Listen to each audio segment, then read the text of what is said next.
Let's talk about British heritage. Kind of talking about that sideways, really, all today about the threat from Syrian jihadis turning up on Britain's shores, or warning from the former MI6 chief.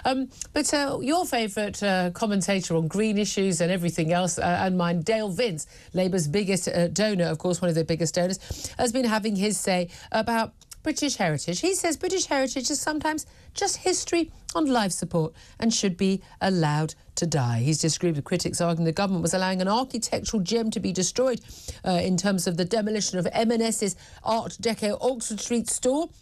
As part of the attempt to get the country building. Well, let's talk about this with Connor Tomlinson. He's a commentator and host of the Lotus Eaters podcast. Good morning to you, Connor.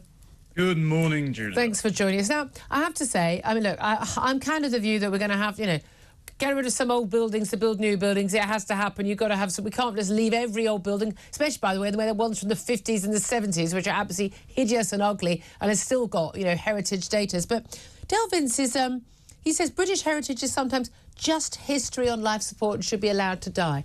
Is he right?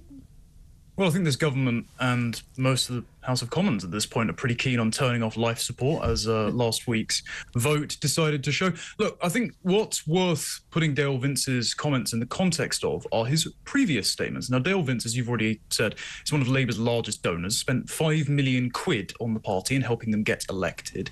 He's also spent a hell of a lot of money on what I can only describe as the climate equivalent of ISIS, which are the iterations of Just Stop Oil, Extinction Rebellion, Britain and the like, who decide to throw orange paint at some of our greatest heritage sites, like the Magna Carta or Stonehenge. So they don't have much in the way of respect, should we say, for... Yeah, let's put it that way. They seem to think that desecrating our national artefacts is somehow going to appease the climate gods and control the weather.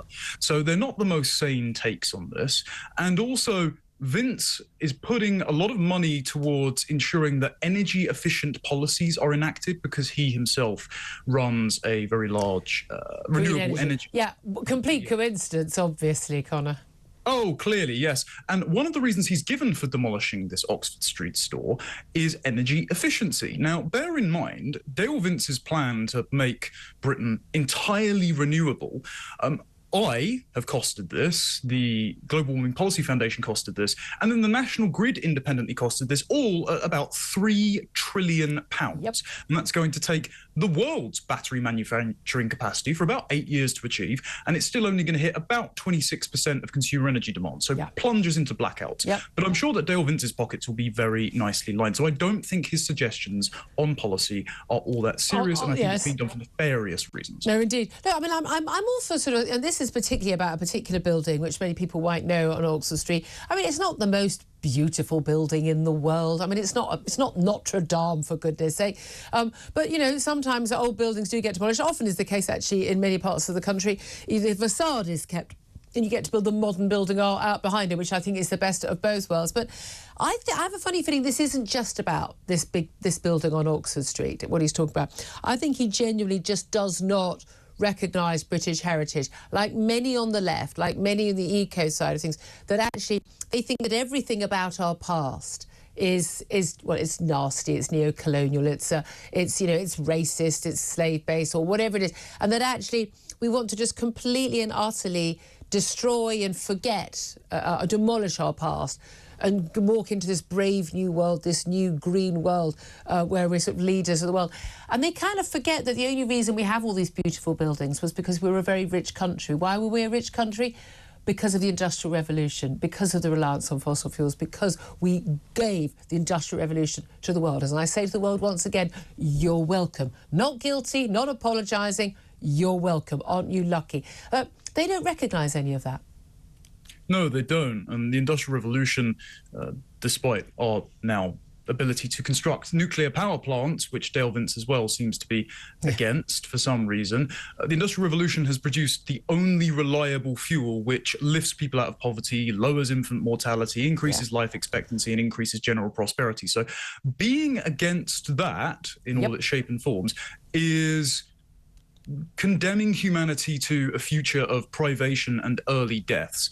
Also, Dale Vince's standards for what constitutes a functioning civilization are questionable. I mean, first of all, if he's so concerned about energy inefficiency, he's not going down to Oxford Street and complaining about all of those neon-lit, foreign-owned tourist trap businesses that seem to be popping up everywhere with fake American candy and really gauche knickknacks that probably spending a lot more on energy for the size of the property than the M&S store itself is. But also, Dale Vince, when he was on Times Radio, I think it was last year, got in a spot of bother because he was asked about Hamas, and he said, I think one man's terrorist is another man's freedom fighter. Now, he's since obviously condemned Hamas and said anyone suggesting support for that is libeling him in some way. But to even put them in the same sentence as a freedom fighter raises questions about what he thinks a great society looks like. And I'd like to remind him just one last thing as well. All those rockets that Hamas have been firing at Israel from before and since October 7th aren't the most carbon neutral. No, they absolutely aren't, are they not?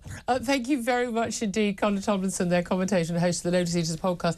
I mean, Dale Vince, I think, talks an awful lot of nonsense on a lot of things. Hi, Dale, love you. We couldn't get him on the show today, unfortunately, but you know you're welcome anytime. I mean, we've had various debates, and he picks up on tweets and things that I post, and genuinely is unbelievably unknowledgeable about the facts on either climate change or on clean energy. I mean, unbelievably unknowledgeable for someone who works in this field. It blows my mind. Mind you, so is Ed Miliband, and he's the Energy Security Secretary. Energy security, my backside, but there we are. But there are lots of people. I think there's a real link between the sort of, there's the eco activists, there's the sort of the anti-capitalists, the sort of all the sort of the culture warriors, on all these issues, anti-Israel. I mean, you can kind of put them all together, all these fashionable views together, all of which are based on, I think, a deep A, immorality, B, ignorance, and C, just a sort of a complete lack of belief and love of this country. Well, look, people like Dale Vince, in my personal opinion, attack everything that makes this country great, everything that has led us to be there. And but it goes so much more than that. It's so much deeper than that. There is a sort of visceral, instinctive dislike of anything old or sort of sacred in our national life, or anything that we're proud of. They actively dislike that. It reflects to me, in again, personal opinion, for the purposes of Mr. Vince's lawyers, a sort of unpatriotic sense, or they're not proud of our nation's history, which I think is very. You don't have to be proud of every single thing, but it is quite bizarre. Look at other countries around the world. We're doing all right. I mean, although again, would we be doing better or worse if Keir Starmer was ever in the country? But there we are.